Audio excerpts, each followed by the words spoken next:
Hello everyone, welcome back. कैसे हैं आप लोग? आशा करते हैं आप लोग बहुत अच्छे होंगे। डियर स्टूडेंट, डिटर्मिनेंट्स अर्थात सारणिक का ये हमारा दूसरा लेक्चर होने वाला है। इसके पहले डिटर्मिनेंट अर्थात सारणिक के इंट्रोडक्शन के बेसिस पे हमने एक जबरदस्त लेक्चर आपको प्रोवाइड कराया है। आशा करते हैं कि आप लोगों ने उस लेक्चर को जरूर से जरूर देख लिया होगा। नहीं देखा होगा तो पहले उसको जरूर देख लीजिएगा। इस लेक्चर के डिस्क्रिप्शन में आपको लिंक मिल जाएगा, क्योंकि जब आप उसको देखोगे तभी ये लेक्चर आपको अच्छे तरीके से समझ में आने वाला है। डियर स्टूडेंट्स, ये चैप्टर आपके सिलेबस का बहुत ही इंपॉर्टेंट चैप्टर है, इसलिए इस चैप्टर को खूब ध्यान से छोटे कंसेप्ट को सीखते चलिएगा। बहुत बड़ा चैप्टर नहीं है। अब मैं पूरा प्रयास करूंगा कि 4 से 5 लेक्चर के अंतर्गत पूरे के पूरे चैप्टर को अच्छे से आपको समझा दिया जाए। तो डियर स्टूडेंट्स, प्रीवियस लेक्चर में हमने आपके साथ डिस्कस किया था कि सारणिक क्या होता है, सारणिक की कोटि क्या होती है, साथ ही साथ सारणिक कितने प्रकार का हम लोगों को पढ़ना है, जिसमें हमने आपको मेनली बताया था कि हमारे सिलेबस में द्वितीय कोटि का सारणिक और तृतीय कोटि का सारणिक ही जनरली होता है, बट थोड़ा सा हम लोग चतुर्थ कोटि के सारणिक के बारे में भी थोड़ा बहुत डिस्कस कर लेते हैं। आपको बताया गया था कि सारणी में पंक्ति होती है, स्तंभ होती हैं, और सारणी जो होता है उसमें पंक्ति और स्तंभ की संख्या सदैव क्या होती है, बराबर होती हैं।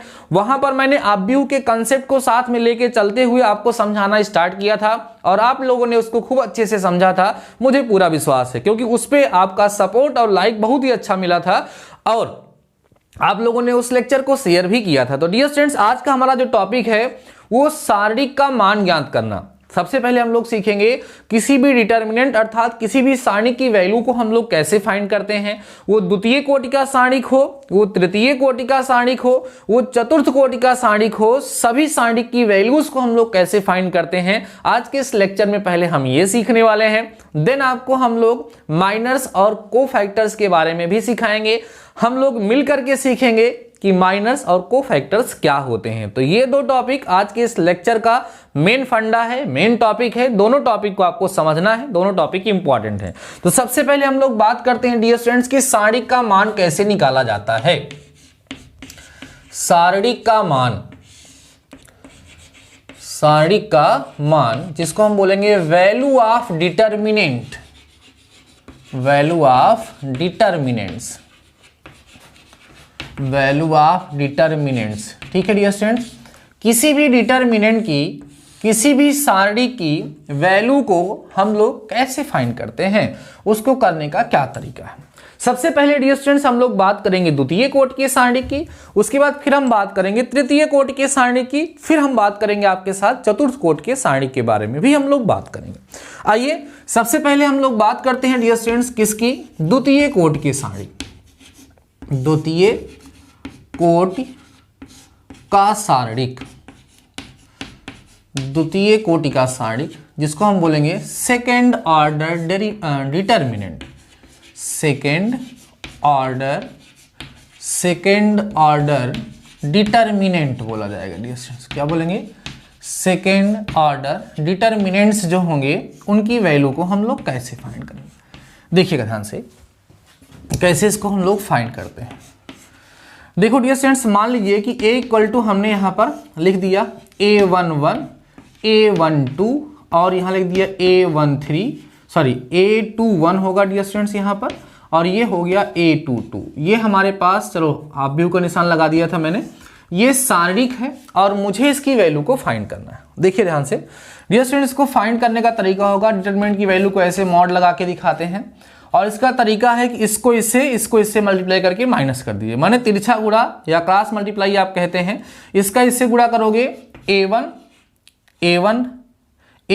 आएगा डियर स्टूडेंट्स, और इनटू में क्या गुणा होगा इसके साथ, a22 गुणा हो जाएगा, माइनस इसका गुणा हो जाएगा a12 से, और इनटू में डियर स्टूडेंट्स a21 से। बस इसी को जब हम लोग सॉल्व कर लेते हैं तो इस द्वितीय कोटि के सारणी के जो सेकेंड ऑर्डर डिटर्मिनेंट है उसकी वैल्यू आसानी से फाइंड हो जाती है। बिना एग्जाम्पल के तो बात समझ में नहीं आती है। एग्जाम्पल देख लेते हैं हम लोग। एग्जाम्पल क्या है देखिए, जैसे a इक्वल टू हमने लिख दिया यहाँ पर 5 4 1, यहाँ पर लिख दिया 2, और हमें इसकी वैल्यू को फाइंड करना है। तो कैसे फाइंड करेंगे डियर स्टूडेंट्स, ये डिटर्मिनेंट ऑफ a जब हम लोग लिखेंगे तो 5 का 2 से गुणा होगा, 5 गुणे 2, और ऋण डियर स्टूडेंट्स 4 गुणे 1 होगा, तो 5 दूना 10 और में से 4 घटेगा तो यहाँ पर आपको 6 आकर के मिल जाएगा। यही इस डिटर्मिनेंट की डियर स्टूडेंट्स क्या होगी, वैल्यू होगी। तो आपने समझ लिया कि द्वितीय कोटि का सारणिक जो होता है, सेकेंड ऑर्डर डिटर्मिनेंट जो होता है, उसकी वैल्यू को हम लोग कैसे फाइंड करते हैं। कोई भी डिटर्मिनेंट अगर आपको दिया गया होगा उसमें प्लस माइनस का चक्कर होगा, कोई दिक्कत नहीं है, -2 -1 5 -7 तब भी वैसे ही निकाला जाएगा। डिटर्मिनेंट आप भी अगर आप फाइंड करोगे तो इसका इससे गुणा होगा, +14 हो जाएगा और -5 होगा डियर स्टूडेंट्स, तो यहाँ पर 14 हो जाएगा, +5 हो जाएगा, तो फाइनली आपको यहाँ पर 90 मिल जाएगा। तो प्लस लगा हो या माइनस लगा हो, आप इस लॉजिक को ध्यान रखेंगे, बहुत ही इजीली, बहुत ही आसानी से द्वितीय कोटि के सारणिक अर्थात सेकेंड ऑर्डर डिटर्मिनेंट की वैल्यू को आप लोग फाइंड कर पाएंगे। ठीक है, अब आपको यह समझ में आ गया होगा। आइए अब हम लोग डिस्कस करते हैं कि जो हमारा थर्ड ऑर्डर डिटर्मिनेंट होता है, माने तृतीय कोटि का जो सारणिक होता है, उस तृतीय कोटि के सारणिक का मान हम लोग कैसे ज्ञात करते हैं।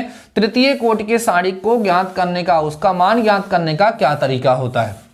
देखो डियर स्टूडेंट्स, मेनली हमें जो यहाँ पर सीखना है ना, वो तृतीय कोटि के बारे में ही डिटेल से सीखना है, क्योंकि तृतीय कोटि के सारणिक के बारे में ही हमारे सिलेबस में ज्यादा डिटेल में दिया गया है। ठीक है, तो आइए समझते हैं कि जो हमारा तृतीय कोटि का सारणिक होगा उसकी वैल्यू हम लोग कैसे ज्ञात करेंगे। क्या टॉपिक डियर स्टूडेंट्स, तृतीय कोटि का सारणिक, तृतीय कोटि का सारणिक जो होगा, ठीक है, उसका मान डियर स्टूडेंट्स कैसे निकाला जाएगा। तृतीय कोटि का सारणिक जिसको हम बोलेंगे third order determinant, third order determinant, third order determinant. ठीक है, आइए समझते हैं कैसे किया जाता है। छोटा सा एग्जांपल ले लेंगे। सबसे पहले a equal to dear students आप लोग यहाँ पर लिखेंगे ऐसे, चलो ऐसे लिख डालते हैं पूरा बढ़िया, a1 a2 a3 सिंपल सा। यहाँ b1 b2 b3, यहाँ लिख दिए c1 c2 c3। आप देख पा रहे होंगे डियर स्टूडेंट्स कि ये हमारे सामने जो लिखा हुआ है, यह एक तृतीय कोटि का या थर्ड ऑर्डर का क्या है, डिस्टेंस डिटर्मिनेंट है। इसकी वैल्यू को हम लोग कैसे फाइंड करेंगे, ध्यान दीजिएगा डियर स्टूडेंट। जो थर्ड ऑर्डर का डिटर्मिनेंट होता है ना, उसकी वैल्यू भी सेकेंड ऑर्डर डिटर्मिनेंट के फॉर्म में कन्वर्ट करके ही फाइंड की जाती है। आइए समझते हैं कैसे। देखिएगा, सबसे पहले इन एलिमेंट्स का साइन आप लोग जान लीजिए। यहां साइन स्टार्ट होता है प्लस, फिर इसका माइनस, कलर चेंज कर देते हैं, यहाँ पे प्लस, फिर minus, plus minus plus minus plus, इस तरीके से चलता है। आप ऐसे क्रम से याद कर सकते हैं, या इसको याद करने का तरीका होता है -1 to the power i plus j, -1 to the power i plus j. जैसे अगर मान लीजिए हम a11 की बात कर रहे हैं तो i का मान 1 होगा, j का मान 1 होगा, तो -1 की पावर 1 + 1 लगेगा, -1 का स्क्वायर +1 होता है। देखो a11 का साइन जो है वो कैसा है, पॉजिटिव है। अगर मान लो a12 की बात करें, माने पहली पंक्ति का दूसरा अवयव जो है उसकी बात कर रहे हैं, तो इसका मतलब हो जाएगा -1 की पावर 1 + 2। अब -1 की पावर 1 + 2 माने -1 की पावर 3 होगा, इसका मतलब -1 अर्थात इसका साइन निगेटिव होगा। तो इस तरीके से भी आप लोग समझ सकते हैं, या ऐसे ही क्रम से आप प्लस माइनस करके आप लोग उसको याद रख सकते हैं। ठीक है ना, आसानी से। तो यह साइन आप लोग ध्यान रखेंगे। अब डियर स्टूडेंट्स, होता क्या है, सारणिक का प्रसार किया जाता है, विस्तार किया जाता है। सारणिक का जब हम लोग इसका विस्तार करते हैं तो ये तृतीय कोटि का सारणिक हमारा द्वितीय कोटि के सारणिक में कन्वर्ट हो जाता है। कैसे, ऐसे लिखेंगे, मॉड ऑफ ए अर्थात डिटर्मिनेंट ऑफ ए। ये पहली पंक्ति आपको दिख रहा है डियर स्टूडेंट्स, इसी के सापेक्ष, इसी के रिस्पेक्ट में हम लोग इसको क्या करते हैं, एक्सपेंड कर देते हैं। जैसे यहां पर हम पहले लिखेंगे a1, a1 लिखने के बाद a1 जिस पंक्ति जिस स्तंभ में है उसको छोड़ देंगे। ये और ये छोड़ा आपने तो क्या मिला, b2 c2 और b3 c3 आपको मिल गया। उसके बाद फिर क्या करते हैं डियर स्टूडेंट्स, अगला लेते हैं, इसका साइन निगेटिव होता है तो -a2 हो जाएगा, और a2 जिस पंक्ति जिस स्तंभ में है, जिस स्तंभ जिस पंक्ति में छोड़ देंगे, b1 c1 और b3 c3 हो जाएगा, b1 c1 b3 और c3 हो जाएगा। उसके बाद फिर डियर स्टूडेंट्स यहाँ पे क्या लिख लेते हैं हम लोग, a3 लिख लेते हैं, और ये जिस स्तंभ जिस पंक्ति में है छोड़ देंगे तो यहाँ आएगा b1 c1 और क्या आएगा डियर स्टूडेंट्स, b2 और c2 हमको मिल जाता है। अब आप देख पा रहे होंगे डियर स्टूडेंट्स कि हमारा ये जो तृतीय कोटि का सारणिक था, ये जो हमारा थर्ड ऑर्डर डिटरमिनेंट था, ये सेकंड ऑर्डर डिटरमिनेंट में चेंज हो चुका है और इसकी वैल्यू हम लोग आसानी से फाइंड कर सकते हैं। तो कैसे निकालेंगे, देखो यहाँ पर मॉड A1 रहेगा और इसका गुणा होगा B2C3 माइनस B3C2, ये हो जाएगा माइनस A2 रहेगा, इसका गुणा हो जाएगा डियर स्टूडेंट्स कितना, B1C3 माइनस B3C1 हो जाएगा, प्लस यहाँ A3 लिखे रहेंगे, इसका गुणा हो जाएगा B1C2 माइनस B2C1। और उसके बाद जब इसको हम लोग उठा के सॉल्व कर लेते हैं तो हमें इस डिटरमिनेंट की वैल्यू बहुत ही आसानी से फाइंड हो जाती है। समझ में आ रही है बातें डियर स्टूडेंट्स। ऐसे ही अगर हमारे पास कोई चतुर्थ कोटि का सारणिक होगा, जैसे समझ लीजिए A इक्वल टू मान लो दिया होगा A1 A2 A3 A4 ना, और उसके बाद फिर यहाँ लिख देते हैं B1 B2 B3 B4 C1 C2 C3 C4, फिर लिख देते हैं D1 D2 D3 D4। तो पहले ये इसको छोड़ोगे तो तृतीय कोटि में बदलेगा, फिर तृतीय से द्वितीय कोटि में बदलेगा, तब उसका मान निकाला जाता है। बट आपके सिलेबस में ऐसा क्वेश्चन नहीं मिलेगा जहां आपको चतुर्थ कोटि को डियर स्टूडेंट सॉल्व करना पड़े, इसलिए उसके बारे में हम ज्यादा डिटेल में डिस्कस यहां पर नहीं करने वाले हैं। तो तृतीय कोटि का जो सारणिक है डियर स्टूडेंट्स, इसकी वैल्यू को हम लोग कैसे फाइंड करते हैं, ये आपको 100% समझ में आ गया होगा। आइए इसके भी आप एक छोटा सा एग्जाम्पल भी कर लेते हैं जिससे आपके कंसेप्ट और अच्छे से क्लियर हो जाए। देन हम लोग अपने नेक्स्ट टॉपिक के बारे में डिस्कस करेंगे जिसका नाम है माइनर्स एंड कोफैक्टर्स। ठीक है, एक वैल्यू डियर स्टूडेंट्स थोड़ा सा हम लोग यहां पर निकालते हैं, देखिएगा। जैसे मान लो A इक्वल टू हमें दे दिया गया 1 2 3 4 5 6 1 2 3 और हमें क्या करना है बच्चों, इस डिटरमिनेंट की वैल्यू को फाइंड करना है। इस डिटरमिनेंट की वैल्यू को फाइंड करना है, कैसे करेंगे, बहुत आसान है। जब इसकी वैल्यू को आप फाइंड करेंगे तो यहां पर इस तरीके से आप लोग लिखेंगे और यहां डियर स्टूडेंट्स 1 लिखेंगे। ये पहले आराम से करिएगा, ठीक है, 1 लिखिएगा और आराम से आप डिटरमिनेंट का साइन बनाइएगा ऐसे, ये और ये छोड़िएगा, 5 2 6 3। थोड़ी सी प्रैक्टिस के बाद आप डायरेक्ट करने लगेंगे इसको डियर स्टूडेंट्स। उसके बाद -2 लिखेंगे, ये और ये छूटेगा आपका, 4 1 आएगा, ये और ये छूटा है, 6 और 3 आएगा, समझ आ रहा है। और प्लस में डियर स्टूडेंट्स 3 ले लेंगे, ये और ये करेंगे, यहाँ पे 4 और 1 आएगा, 5 और 2 यहाँ पर आपके पास बच जाएगा। सॉल्व करिएगा, 5 3 15 हो जाएगा और 6 दूना 12 हो जाएगा, माइनस यहाँ 2 रहेगा ही, 4 3 12 ऋण 6 हो जाएगा डियर स्टूडेंट्स, प्लस यहाँ पे 3 होगा, 4 दूना 8 और ऋण 5 आएगा, से 12 जाएगा डियर स्टूडेंट्स। यहाँ पे कितना बचेगा, 3 12 3 15 होता है, -2 यहाँ होगा, इनटू में यहाँ पे 12 में से 6 गया, 6 बचेगा, प्लस 3 और यहाँ डियर स्टूडेंट्स कितना बचेगा, 5 3 8 3 बचेगा ना। अब देखिए क्या हो जाएगा, यहाँ पे 3 -12 और 3 3 जा 9 9 हो जाएगा, 9 3 12 ना, 12 ऋण 12 बराबर कितना हो जाएगा, 0 हो जाएगा। तो इस डिटरमिनेंट की वैल्यू आसानी से आप लोग फाइंड कर पाएंगे। ठीक है, एक टास्क भी दे देते हैं, बी की वैल्यू मैं आपको दे देता हूँ डियर स्टूडेंट्स 1 2 5 ना, 3 1 2 1 2 5 है ना। इसकी वैल्यू आप लोग फाइंड करिएगा डिटरमिनेंट की वैल्यू और मुझे कमेंट सेक्शन में बताइएगा कि आपका आंसर कितना आ रहा है। तो डियर स्टूडेंट्स अभी तक हम लोगों ने ये डिस्कस कर लिया कि डिटरमिनेंट की वैल्यू कैसे फाइंड की जाती है, वो सेकेंड ऑर्डर डिटरमिनेंट हो या सर थर्ड ऑर्डर डिटरमिनेंट हो, दोनों तरह के डिटरमिनेंट की वैल्यू हम लोग बहुत ही इजीली फाइंड कर पाएंगे। और एक टास्क में क्वेश्चन भी मैंने आपको दे दिया, इसको आप लोग करेंगे और मुझे कमेंट सेक्शन में इसका आंसर जरूर बताएंगे। ठीक है, आइए समझते हैं अगला टॉपिक हमारा डियर स्टूडेंट्स, जिसका नाम है लघु घटक तथा सहखंड। ध्यान देना, नाम है डियर स्टूडेंट्स इस टॉपिक का लघु घटक, या इसको उपसारणिक भी कहा जाता है डियर स्टूडेंट्स, लघु घटक तथा सहखंड।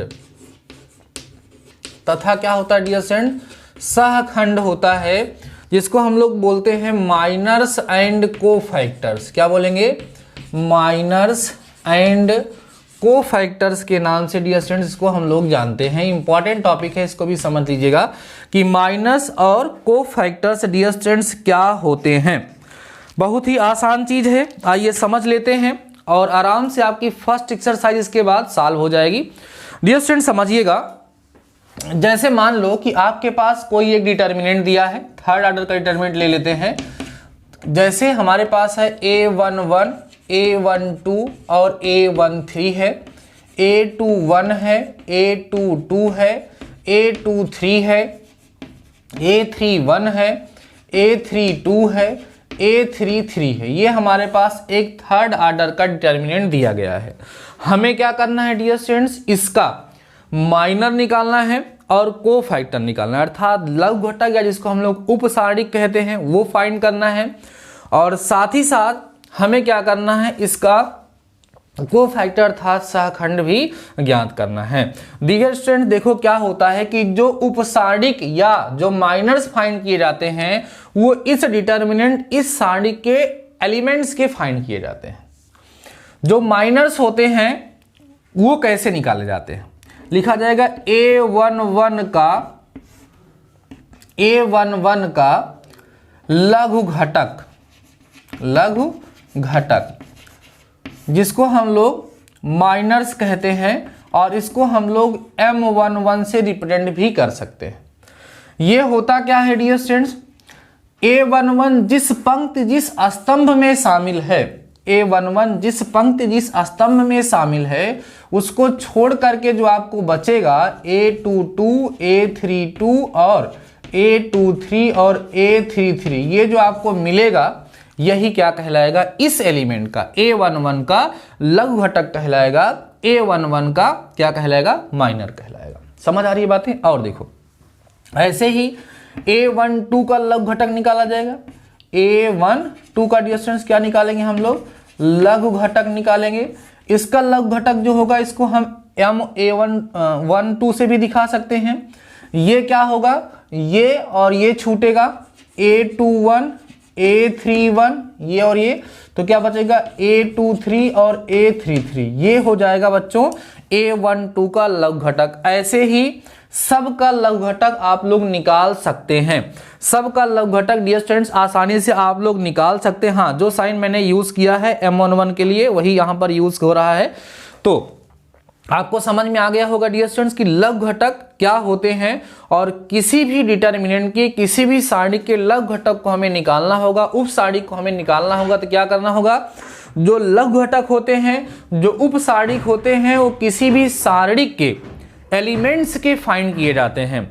और किसी भी एलिमेंट्स का जो उप सारणी या लघु घटक होगा वो कब प्राप्त होता है, जब हम उस पंक्ति और उस स्तंभ को छोड़ करके उसकी वैल्यू को फाइंड करते हैं जिस पंक्ति और जिस स्तंभ में हमारा वो एलिमेंट उपस्थित है जिसके हम लघु घटक की बात कर रहे हैं। क्लियर हो गया। इसको हम लोग इस साइन से M11 इन सब से हम लोग दिखाएंगे। क्लियर हो गई बातें। अब हम बात करेंगे डियर स्टूडेंट्स की सहखंड क्या होते हैं। सहखंड क्या होते हैं, कोफैक्टर्स हम लोग किसे कहते हैं, सहखंड जिसको डियर स्टूडेंट्स क्या कहा जाएगा, कोफैक्टर्स कहा जाता है। कोफैक्टर्स क्या होते हैं इस पे हम लोग थोड़ा सा फोकस कर लेते हैं डियर स्टूडेंट्स, ठीक है। कोफैक्टर्स पे हम लोग क्या कर लेते हैं, थोड़ा सा फोकस कर लेते हैं और इसकी सहायता से बहुत ही आसानी से हमारा मान यहाँ पर बच्चों क्या होगा, ज्ञात हो जाएगा। देखिए जो कोफैक्टर्स है ना उनको A11 से दिखाया जाएगा और A11 जो होगा -1 की पावर 1 + 1 M11 के बराबर होगा। A12 जो होगा -1 की पावर 1 + 2 M12 के बराबर होगा। कहने का मतलब ये है कि अभी मैंने इन डिटर्मिनेंट्स की जो एलिमेंट्स है उनके साइन के बारे में मैंने आपको बताया, इनके चिन्ह के बारे में हमने आपको बताया। तो किसी भी जो हमारे माइनर्स होंगे उनके सामने अगर उस एलिमेंट का साइन भी लगा दिया जाए, उसका चिन्ह भी लगा दिया जाए, इन दैट केस जो हमें मिलेगा वो उसका क्या कहलाएगा डियर स्टूडेंट्स, कोफैक्टर कहलाएगा, सहखंड कहलाएगा। समझ में आ गई बातें। चलो जैसे मान लो ये आपने फाइंड किया था, अब मुझे A11 माने क्या निकालना है भाई, सहखंड निकालना है। तो इसके सामने -1 की पावर 1 + 1 लग जाएगा और A22, A32, A23, A33 आराम से हो जाएगा। समझ आ रहा है। ऐसे इसके सामने क्या लग जाएगा सर, -1 की पावर 1 + 2, माने यहाँ पर प्लस साइन लगेगा, यहाँ पर माइनस, वही चिन्ह लगा देना है। चिन्ह सहित अगर आप बात करोगे तो वह सहखंड होगा, अगर चिन्ह उसका सामने नहीं लगाओगे तो वो क्या होगा, माइनर होगा। समझ आ गई बातें, क्लियर हो गया। अब आइए समझते हैं कि किसी सारणी का मान हम लोग कैसे निकालते हैं सहखंड का प्रयोग करते हुए।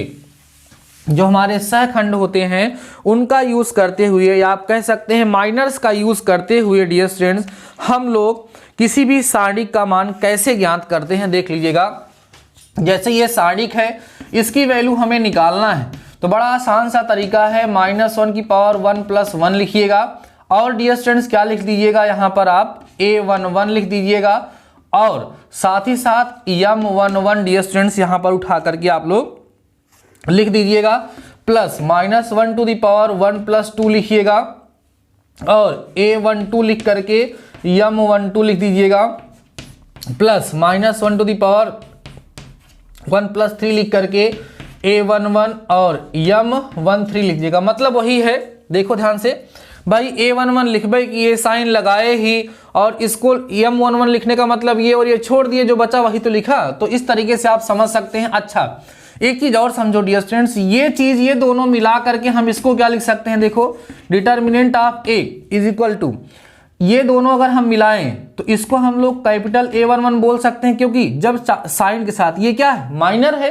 ये क्या है, उपसारणिक है, या आप कह सकते हैं ये क्या है, लघु घटक है, और लघु घटक के साथ जब चिन्ह को लगा दिए तो A11 हमारा क्या हो गया, ये सहखंड बन गया। और इनटू में बच्चों A11 छोटा वाला प्लस ये, इसका मतलब क्या हो गया सर, A12 बड़ा वाला इंटू A12 छोटा वाला, और प्लस यहां पर साइन नहीं लगाया हमने, साइन पहले लगा दीजिए डियर स्टूडेंट्स, ठीक है, नहीं साइन लगाने की जरूरत क्या है, ये तो काम बन गया ना इसको मिला करके, तो साइन तो ऑलरेडी लग गया। क्या लिखेंगे, A12 ठीक है, गुणे में रहेगा, और प्लस इसका मतलब क्या हो गया डियर स्टूडेंट्स, कैपिटल A13, और ये मैंने गलत लिखा यहाँ पर डियर स्टूडेंट्स, A13 होगा, इनटू में कितना हो जाएगा, A13। बस जब आप इसको सॉल्व करेंगे तो आपकी वैल्यू आ जाएगी। ये किसका यूज करके निकाला गया है, कोफैक्टर्स का यूज करके निकाला गया है। ये किसका यूज करके निकाला गया है डियर स्टूडेंट्स, माइनर्स का यूज करके निकाला गया है। तो अभी तक हम लोगों ने आपके साथ, हम लोगों ने मिल करके क्या क्या डिस्कस किया डियर स्टूडेंट्स, कि हमारा जो डिटर्मिनेंट होता है वो सेकेंड ऑर्डर डिटर्मिनेंट हो या थर्ड ऑर्डर डिटर्मिनेंट हो, इसकी वैल्यू को हम लोग कैसे फाइंड करते हैं ये हमने आपके साथ डिस्कस किया। और आशा करते हैं कि जो सेकेंड ऑर्डर का डिटर्मिनेंट होता है उसकी वैल्यू कैसे फाइंड करते हैं, थर्ड ऑर्डर का डिटर्मिनेंट होता है उसकी वैल्यू को हम लोग कैसे फाइंड करते हैं, फोर्थ ऑर्डर की अगर हमें कभी जरूरत पड़े तो उसकी वैल्यू को हम लोग कैसे फाइंड करते हैं, ये कंप्लीट आप लोगों ने समझ लिया होगा। कहीं कोई प्रॉब्लम आपके माइंड में नहीं आ रही होगी, क्लियर है बातें।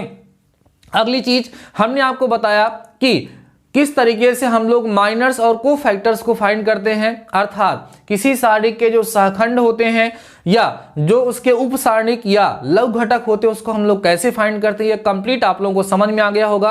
अब डियर स्टूडेंट्स, आपकी बुक की जो फर्स्ट एक्सरसाइज, आपके पास कोई भी बुक होगी उस बुक में फर्स्ट एक्सरसाइज आप लोग देखेंगे तो छोटा छोटा एग्जाम्पल दिया गया है, लिखा है कि सारस के नियम से प्रसार कीजिए, मीन्स डायरेक्टली आपको प्रसार करके इन सब की वैल्यू फाइंड करना है। जैसे मेरे हाथ में जो बुक है इसमें के क्वेश्चन को थोड़ा सा आप लोग देख लीजिए, इस तरह के क्वेश्चंस आपकी बुक में भी होंगे। फर्स्ट एक्सरसाइज में कोई भी बुक आप लोग यूज कर रहे हैं बिल्कुल आप टेंशन मत लीजिएगा। कई सारे बच्चे लगातार कमेंट सेक्शन में बोलते हैं कि सर मेरी बुक से पढ़ाइए। मेरे प्यारे बच्चों, आप मैथ्स पढ़ रहे हो, सवाल नहीं पढ़ रहे हो, नियम पढ़ रहे हो। अगर आपने नियम को समझ लिया, अगर आपने लॉजिक को समझ लिया तो आपके बुक में जो भी क्वेश्चन होगा वो आपसे सॉल्व होना चाहिए। नहीं सॉल्व होगा तो इसका मतलब आपने ढंग से नहीं समझा है, या हो सकता है मैंने आपको ढंग से समझाया ना हो, बट ऐसा पॉसिबल नहीं है। लेकिन कहीं पर भी कोई प्रॉब्लम होगी तो आप एक बार बोलेंगे तो मैं उसको रिपीट करूंगा, उसको और अच्छे से समझाने का आपको प्रयास करूंगा। और अगर कोई ऐसा क्वेश्चन है जो आपको बार बार परेशान कर रहा है तो मुझे आप इंस्टाग्राम पे फॉलो करके वहां पे क्वेश्चन को सेंड करिए,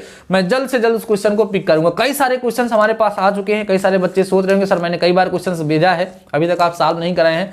मैं देख रहा हूं डियर स्टूडेंट, जल्द से जल्द सॉल्व कराने का प्रयास करूंगा। थोड़ा सा टाइम की प्रॉब्लम रहती है, फिर भी आपके लिए लगातार लेक्चर हम प्रोवाइड करा रहे हैं। डियर स्टूडेंट देखिए यहाँ पर प्रसार करना है। जैसे पहला क्वेश्चन यहाँ पर उठा करके दे दिया गया सर 3 है, 4 है, -5 0 है, कर सकते हैं आप लोग, बताइएगा मुझे भी कितना आएगा।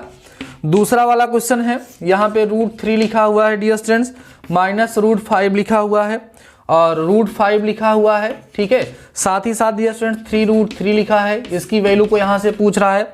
ऐसे ही यहाँ पर 1 2 3 लिख दिया गया है, 4 5 6 लिख दिया गया है, 2 3 4 लिख दिया है और इसकी वैल्यू आप लोगों से पूछ रहा है।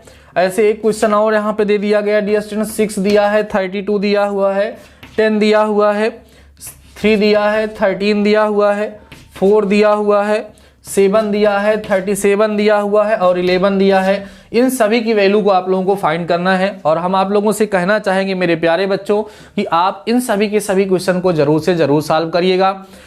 मैं बोलता हूं सब लोग बोलते हैं कि प्रैक्टिस मेक्स मैन परफेक्ट। अगर आप प्रैक्टिस करते हैं तो आप परफेक्ट हो जाते हैं, अगर आप प्रैक्टिस नहीं करते हैं तो कोई भी चीज़ आपको नहीं है। देखो, जब भी मैं आपको लेक्चर देता हूं, जब भी यहाँ पर मैं आपको क्लास प्रोवाइड कराता हूं, आपको सारी चीज़ें पूरी तरीके से समझ में आती होंगी, उसमें कोई डाउट नहीं है। लेकिन अगर आपने इन सभी के सभी लॉजिक को, इन छोटे छोटे टर्म्स को, इन छोटी छोटी कंडीशंस को दोबारा रिवाइज नहीं किया, नोट्स प्रिपेयर नहीं किया, उनके बेसिस पे क्वेश्चन को नहीं सॉल्व किया, तो वो सारे के सारे टॉपिक डियर स्टूडेंट्स आपको भूल जाएंगे। जिस तरीके से हम आपकी प्रिपरेशन करा रहे हैं, आप अच्छा मार्क्स पाएंगे, लेकिन उसके लिए जरूरी है। और यार, मैथ्स तो तभी आती है जब आपका रफ खत्म हो और आपकी पेन चले। जब तक पेन नहीं चलेगी, केवल देखने से मैथ्स नहीं आती है। तो डियर स्टूडेंट्स, आज के इस लेक्चर में जो भी मैंने आपको समझाया है, आशा करते हैं वो आपको 100% समझ में आ गया होगा। अगर आपको पूरा समझ में आया है तो हमेशा की तरह लाइक कर दीजिए, कमेंट सेक्शन में अपना सपोर्ट दिखा दीजिए और अपने दोस्तों को डेली आप जरूर से जरूर शेयर करिएगा, क्योंकि हम आप लोगों से बस इतना चाहते हैं कि आप अपनी फैमिली में जितने ज़्यादा से ज़्यादा मेंबर्स को जोड़ सकें, उतना हमारे लिए खुशी की बात होगी, मेरे लिए गर्व की बात होगी कि हम इतने सारे बच्चों तक पहुँच पा रहे हैं, इतने सारे बच्चों की हेल्प कर पा रहे हैं। तो ठीक है डियर स्टूडेंट्स, आज के इस लेक्चर में, आज की इस क्लास में बस इतना ही। तब तक के लिए शानदार रहिए, मस्त रहिए, पढ़ते जरूर रहिए। मिलते हैं नेक्स्ट क्लास के साथ, तब तक अपना ख्याल रखिए। All the best.